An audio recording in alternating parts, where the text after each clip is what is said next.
pada 24 Mac 1984 di Amerika Syarikat. Beliau merupakan seorang guru dan telah menghasilkan pelbagai karya lain untuk program bacaan nilam seperti Ini Anak Yang Punya, Motivasi Anak Soleh dan sebagainya. Buku ini diterbitkan pada tahun 2013 oleh penerbit Pelangi Buk Sederhana Berhad.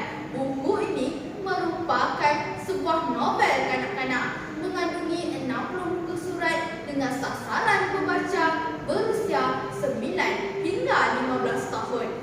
Dari aspek gaya tulisan buku ini berunsurkan sejarah yang mewujud lokasinya di sebuah tempat di negeri Selangor. Namun, kisah yang dinukilkan itu adalah fiksyen dengan laras bahasa dan olahan ayat yang santai serta jelas difahami sehingga boleh mencetuskan emosi kepada pembaca.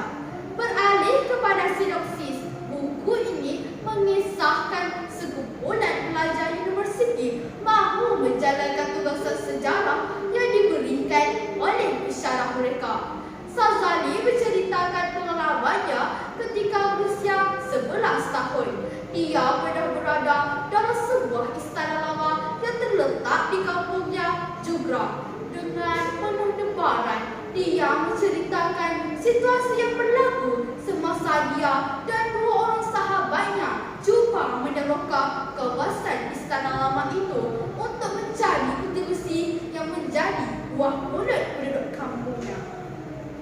Peti besi itu dikatakan khazanah yang ditinggalkan oleh kerabat di Raja Selangor suatu masa dahulu yang menjadikan Jugra sebagai pusat pemerintahan negeri sekitar abad ke-18.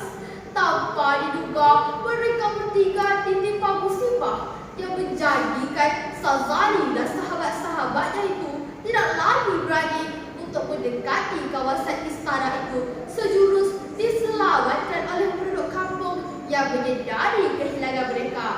Pada pandangan saya, buku ini dapat memberi impak kepada pembaca, antaranya yang mampu menambahkan kosakata. Kedua, buku ini dapat mencetuskan minat tentang sejarah walaupun rekaan penulis. Pengisian cerita dapat menimbulkan kesadaran betapa mempelajari sejarah itu penting buat kita serta dapat memupukkan semangat cintakan negara. Salah satu nilai yang saya peroleh ialah semangat cintakan tanah air berdasarkan prinsip-prinsip 5 rukun negara yang patut kita sematkan. Tegak cendawan selepas hujan, subur berhijau di tanah perbai. Semangat wajah penuh harapan, cinta negara tiada ternilai. Sekian, terima kasih.